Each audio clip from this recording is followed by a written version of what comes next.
कृषि कले उन्नत सकल उन्नति। कृषि बिना ना कंथा ना पंथा काहीं बा अन्य गति है।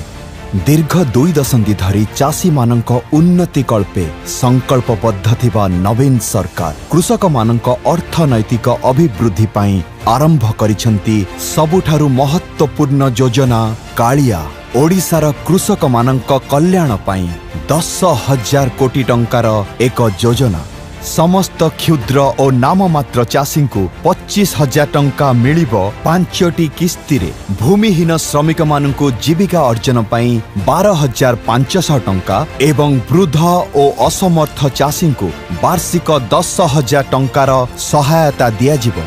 समस्त चाषी एवं भूमिहीन श्रमिक माने बीमा सुरक्षा सुविधा पाइबे एवं सुधमुक्त फसल ऋण। कालिया हेउछि कृषिर समृद्धि सह ग्रामीण अर्थनैतिक विकास को त्वरान्वित करिवा पई नवीन सरकार को एक जुगान्तकारी पदक्षेप।